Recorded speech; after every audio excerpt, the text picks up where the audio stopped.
Well, it's never a bad time to see goodness in people and what can come from collaboration and communication and things like that. And I think it's creatively, for us, we find it creatively interesting to imagine that everybody in the movie, even the antagonists, are there with some kind of humanity and good intention, even if they're flawed or wrong, or they're deeply disturbed. At least you want to get in that person's head and represent what, at least the way they imagine themselves and why they're doing it.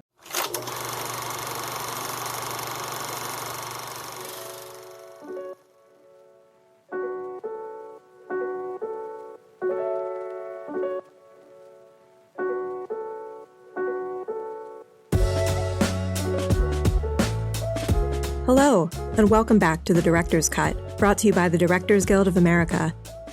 In this episode, a man forms an unlikely partnership with an alien to save their home planets in directors Phil Lord and Christopher Miller's sci-fi adventure, Project Hail Mary. The film tells the story of scientist Ryland Grace, who wakes up on a spaceship as part of a desperate mission to stop the Earth's sun from dying. On his own and millions of miles from home, he has a chance meeting with an alien on the same mission, forming a friendship that may prove to be the key to success.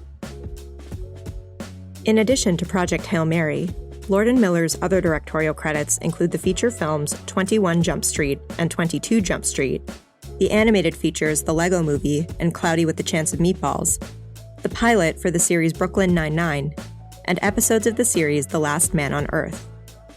Miller has also directed episodes of the series The After Party. Following a screening of the film at the DGA Theater in Los Angeles, Lord and Miller spoke with director Guillermo del Toro about filming Project Hail Mary. Listen on for their spoiler-filled conversation.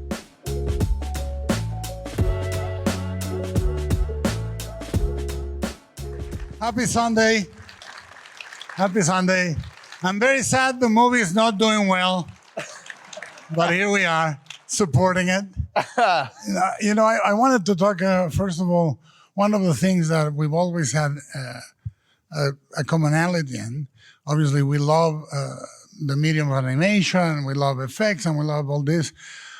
But you have a unique thing that through the years you have proven again and again as a filmmaker, because you are a filmmaker. Yes. Bona fide. You are one of the few that every time I see one of your films, it has the heart, and I say this in the most beautiful way, of a family movie. Like, it has a real heart that you can go in 3-4 generations to the theater. And I think this is one of those. Is this something you just have in common? You discussed it? Was it a mission? Did you ever talk about it with you or your therapist? It was, I would say, our first movie, Cloudy with a Chance of Meatballs. We learned, we started as cynical comedy writers from television, and Amy Pascal, producer of this movie, was running Sony at the time, and we were working on a version of Cloudy with a Chance of Meatballs that was really funny, but it wasn't very emotionally resonant, and it wasn't very sincere. And she was like, you can maybe get away with this in TV, but it's not going to fly in movies. Movies have to be about relationships. They have to be about all these things. And she made us sit down with this woman, Lindsay Duran, who is a really brilliant script whisperer, amongst other things. And and we worked with her for several months, and we became converts to this idea that was the turning point. That was the big turning point, I think. I think so. Yeah. Amy said a movie can't be about a person. It has to be about a relationship.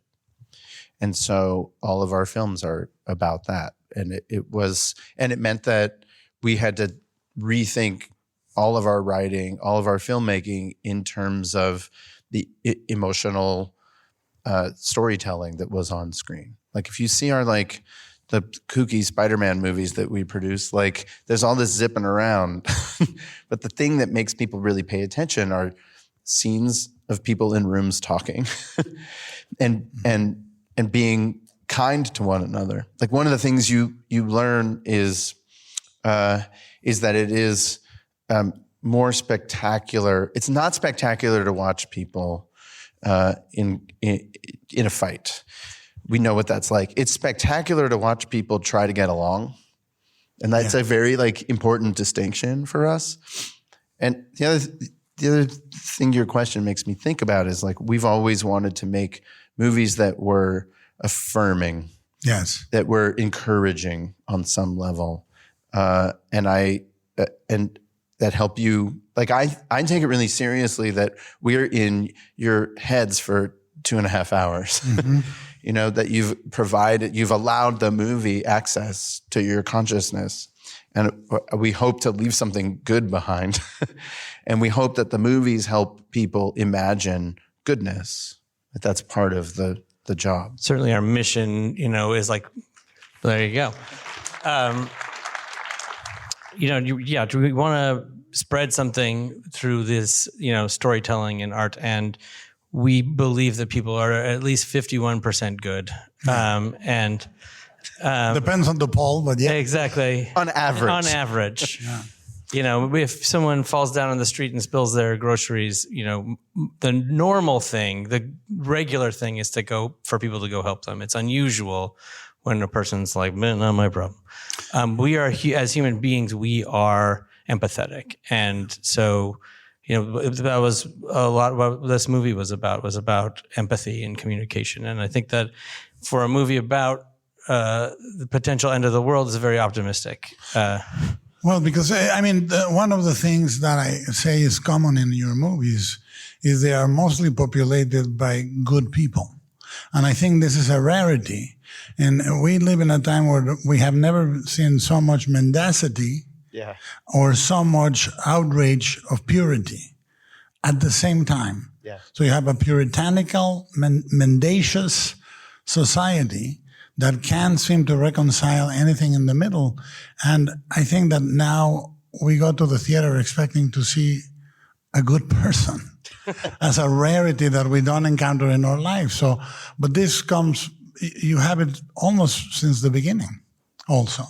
Well, it's never a bad time to see goodness in people and what can come from collaboration and communication and things like that. It's especially helpful these days. And I think it's creatively, for us, we find it creatively interesting to imagine that everybody in the movie, even the antagonists, are there with some kind of humanity and good intention, even if they're flawed or wrong, or they're deeply disturbed. At least you want to get in that person's head and represent what, at least the way they imagine themselves and why they're doing it. And we as a team, our partners have to communicate and empathize with each other every day and sort of see things from the other person's point of view so we can find a way forward. And filmmaking is the most collaborative art form that there is. Yes. It's a bunch of brilliant people coming together to do something seemingly impossible. It's a multi-armed dictatorship. Exactly. It's true. Yeah. And hopefully a benevolent one. Yeah, and you have to accommodate another person's point of view, which is not intuitive to you. We agreed 95% of the time. That means 1 out of 20 decisions we have to navigate. Mm-hmm. And so that means that, you suspend your editorial brain and you just get into your empathetic brain. Tell me why you feel that way. Let me understand that from the inside out. Now we can evaluate whether that makes any sense, but it has to start with understanding. And the thing that's amazing about a movie theater, and movies you distribute around the world, right? It's so abstract and it's a mass media, but the experience of watching a movie is like a bunch of people in a dark room together, empathizing with what's on screen, but also listening with our mirror neurons. What is the stranger next to me? Are they laughing? Are they crying? Let me experience that. That is incredible a superpower that we all have. And it's the difference between I can send a mean email or a mean tweet, but it's way harder for me to look you in the eye and say the mean thing, because all of my body is designed to imagine what's going on with you. Yeah. Right? And relate to it. We are designed for empathy. We are designed for empathy. Yeah. That's why movies and engineered for separation. by everything that is pulling us apart. But this is a position that seems logical or feasible, but it's actually very radical. Yeah. It's very radical to go out with your heart on your sleeve, with sincerity, and articulate it in a movie in a time where skepticism makes you look smarter. So this is beautiful. Oh, thank you. It is. Oh, thank you. It's definitely easier and to be cool and like have a shell of cynicism and distance and detachment, but it's a lot more rewarding, I will say. But there's a lot of things. Of course, we've known each other for a while. I would like to think about myself as a young filmmaker. Yes. No, I always admire what you did from the beginning, and we've been simpatico about so many things. But two things that are salient to me are how much you are in support of the crafts. And there's no saying that this movie has no CG. Of course, it has CG, but the vector of saying we're going to do Rocky as much as possible in a physical way, is a vector that for everybody in this room represents fight after fight for that vector with the studio in terms of time, puppetry, access to the set. It complicates things, but you've been in favor as producers of the craft and the Spider-Man movies and so forth. But in here, this is a big decision that I think makes the movie much better. How did you arrive to that decision? Well, we knew that Rocky was number 2 on the call sheet, right? He's he was the most important. The relationship between Ryan and Rocky was going to make or break the movie, and we knew that Ryan would really need a scene partner. So for us, we never even considered not doing it, even though we knew it was going to be incredibly complicated. Yeah, inconvenient. And so much slower. But inconvenient for the right reason, right? Like, because we're here to witness this relationship. Right. And here to ask Ryan to do an unbelievable thing. Right. To be in every single scene. Yeah. Every day. 102-day shoot. And he had to, and to ask him to do that while also imagining another character in the scene and trying to guess what it was going to be like a tennis ball on a stick, and you can't. And then to ask Greg Fraser and team to imagine where the thing was and how to operate, and then to ask the animation team, who had to come after us to not have anything to refer to, to not actually have that relationship physically present on set would have done a disservice to all of that. And so we spent a long time with Neil Scanlon and the Creature Shop team designing Rocky and giving him a lot of visual interest and flexibility. We did a bunch of puppeteer auditions, and James Ortiz came in and did a chemistry read with Ryan and brought his own puppet and just sort of had Rocky's sort of attitude and bossiness from immediately. And we were like, oh, that's Rocky. Jeannie McCarthy, who cast this movie, who's a genius. She was like, we can do this thing. We're like, we want to audition all these puppeteers, and she's like, you can do that. And then you're going to hire James Ortiz. But it's fine. We can do all that. And then, we did that. We did a lot of research. We met a lot of people, a lot of brilliant artists. And then James came in, he brought his own puppet. He's like, we had a proxy puppet. He's like, I don't need that. He brings in his own puppet like this and starts being nervous, right? And then Ryan sits up because Ryan had done the scenes a couple times with other people, but suddenly he has to react to a new person's idea. And now Ryan's performance is animated by the uncertainty about what James is going to do. Mm-hmm. And James, being a 6'3" guy with 6'5" with his hair.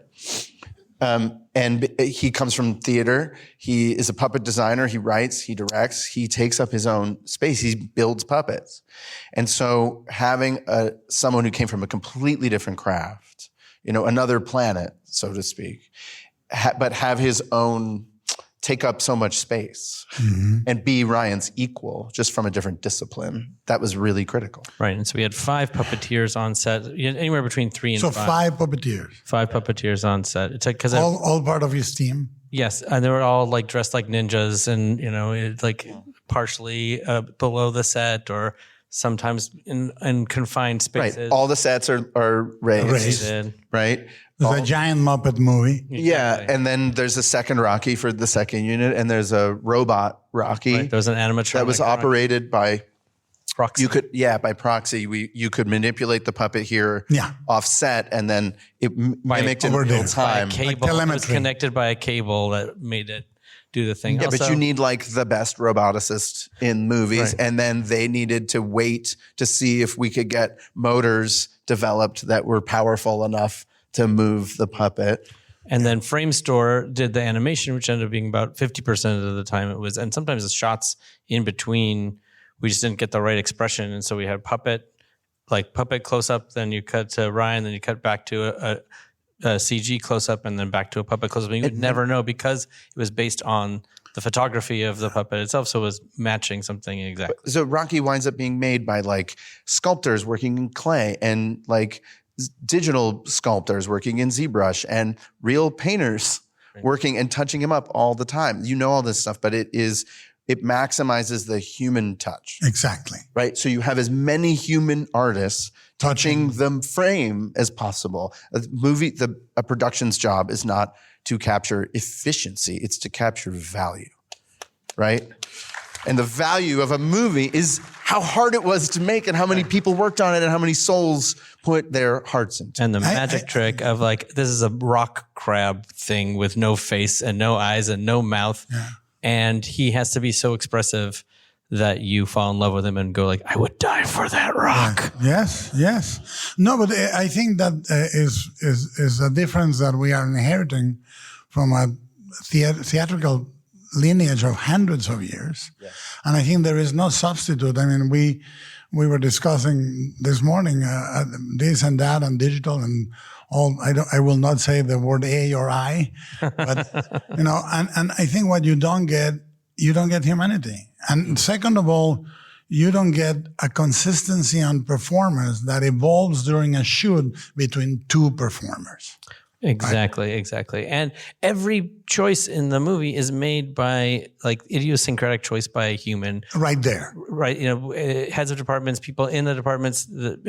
Ryan would be like, oh, I want my shoelaces to be like this. And, the T-shirts were based on the weird science nerdy shirts that my son wears. And everybody's contributing something idiosyncratic to it that is based on their own personal experience. And that just isn't going to happen. But the eternal battle between the creative and the greed, which dictates shortcuts, which destroy the art, which in turn causes people not to show up, because if there's no art, what the fuck are we going to see, right? Exactly. So people should understand that the shortcut destroys the art, and you fighting for this. I mean, I find it incredibly moving that you did this, because we come from that generation of kids that read Cinefix and Cinefantastique, and we wanted to do these things physically.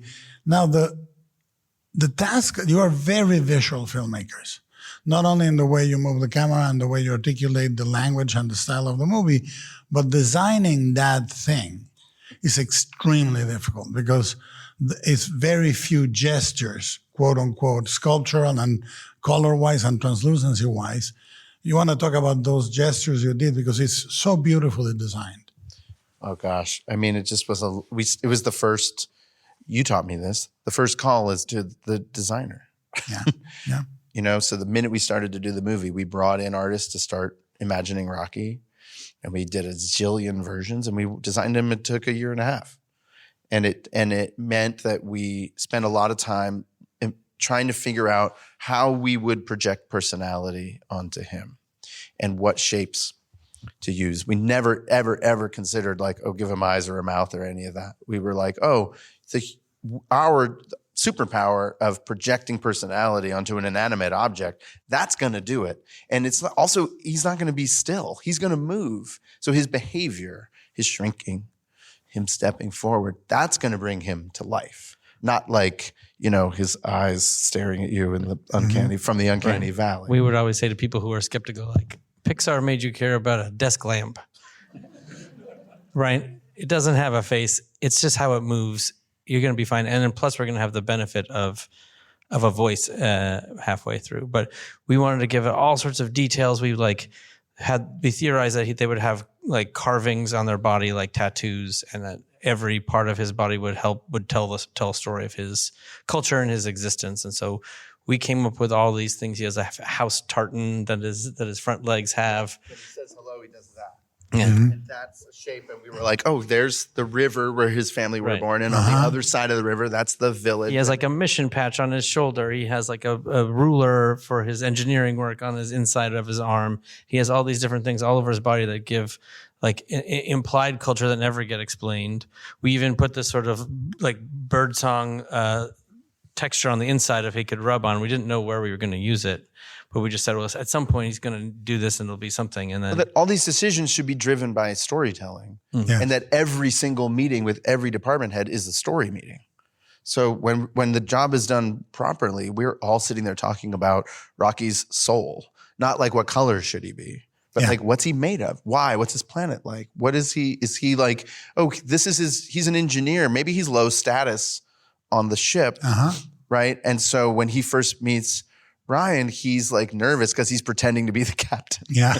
And so maybe his outfit like posing covered up his like patch, and he's got a certain thing and he's posing, right? And then we reveal that he's, he actually was like the scrub. So that just like loads everybody's like guns so that when we're on set, there's all of these opportunities that the actors can take advantage of and that we can take advantage of in the moment. But there's two decisions that are very beautiful from design point of view.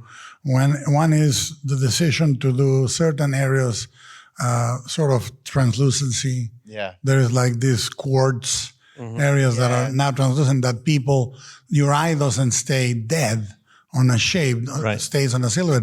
It wanders through to these pieces. The second thing is normally when you analyze a design, you put it on the desk and you move a desk lamp around to see all the shadows. And I noticed several faces in the relief of the rock. Is that? Oh yeah, yeah. And he thought he should have 5 faces. Right, he's a 5-sided carapace, and they're different moods. Yeah, this one is like we had nicknames for skeptical. All of them. We were like Cyclops was sort of the satellite dish in the front. That was like the easiest one for the puppeteers to operate, and the most open. Right. So he has a good side. Well, that's his good side, and he's also receiving. It's like a dish, so you're listening and more. There was one we called Monobrow that had that was for when he was grumpy, and it has like a big rock that juts out at the front. There was another one that was like the skinny one. I called it Bert because of like Bert and Ernie, and Bert's head is skinny. But he seemed like uptight or like skeptical, or he was squinting at you. There was one I called the Foot because it looked sort of like a human foot. Because it was a little bit gross. And we used that one probably the least. Yeah, but the idea was that everywhere you go, give the audience an opportunity to imagine a person there. Yeah. The beauty of this also, and the way you approach the material, your first cut was how long? A cut? Yeah, first. Okay, so the assembly? The assembly was over 6 hours. 7 hours. That's just like everything we shot. And all the improv, everyone enters a room and exits a room, and no one would ever. We didn't dare watch that. No. Then we were like, okay, we went through reel by reel, and we cut this, just get rid of the dumb stuff. That was like 5 hours. Yeah. It became 3 hours and 45 minutes. And then the first cut, was not like a director's cut, just a cut. It was like 3 hours and 45 minutes. That was the Christmas cut. Right. And I made my nephews watch it. Frankenstein's first cut. Yeah. With a pizza intermission. but what I want to talk about is because precisely the way you work, I think, is very unique. You have the technical skills, the ambition and the scope and the wherewithal to tackle a huge movie, but you still work incredibly intuitive. You have those two sides beautiful. Well, that's what's for a movie like this, like I think one of the things in film is that moments of spontaneity are like gold nuggets, and it's so hard when you're planning things out to have any moments of spontaneity. And this movie, especially where you're like scenes you're on wires, there's puppetry, there's like glass that can't reflect reflects everything, and so you have to plan really, really carefully out what you're intending to do, like the path that they're going on the wires. But when we're working with a performer like Ryan, who also has like the great ability to sort of react in the moment and feel something. And I'm sure he had questions. Yes, of course. So the job is prepare, and be very prepared and have a perfect plan. And then when you give yourself the flexibility to chase a new idea that is better and is in the moment. Mm-hmm. And so you pray that it happens. Yes. You pray that something goes wrong. That something goes wrong, that something is discovered. Because when we, like we started as like comedy TV showrunners, and we thought there was always a value in writing as a room because things happen. And there's a value in writing by yourself because things happen in your brain that don't happen when you're socially anxious. And there's writing that happens in front of the microphone that happens spontaneously. Mm-hmm. And you can't do any one of those things at the exclusion of the other. Drew Goddard wrote this incredible script. Yeah. Like writing is really important to have design to it, meaning a design to the story, a design to the scene, a design to what people say. Because then you can break it. But then you break it. Yeah. And then you have this playfulness that I think was part of the entire production that we try to encourage everywhere we go, which is like, oh, I wonder what, like if Gary Props, who's an amazing prop person. Yes. If Gary Props knows that if he brings you an idea that he thought of on the way home, in addition to the thing that's in the script, and you might use it. Yes. Well, now I get all of Gary's creativity, his whole soul and heart, his life as well, his life and and all of his experience as a filmmaker. Yeah. That gets added to the screen. And if you do that in every single department with every single crew person, it accrues and you feel it. You feel that the movie's made with love. It is, and tell me, I'm going to ask you the Good Morning America question now. Okay, here we go. The book, who found it? Yes. Hello, we're back. No, who found the book? How did it come to you? The book? So we got an early manuscript before it was a book because our producing partner, Aditya Sood, actually discovered The Martian as a self-published ebook and got it and produced that movie with Simon Kinberg. And so he has a long-time relationship with Andy. He introduced him to us, and we were developing a second book, Artemis, and somewhat confounded by the difficulty of making 1/6 gravity of the moon in a way that was producible. But we figured it out. Stay tuned. But Ryan got the book and as a producer and star and came to us and Amy and said, should we partner up? Mm-hmm. And he saw in it the potential of the story. And because we already were familiar with Andy, it was something we read very fast. Yeah. But as directors, one thing that, you don't tackle easy projects.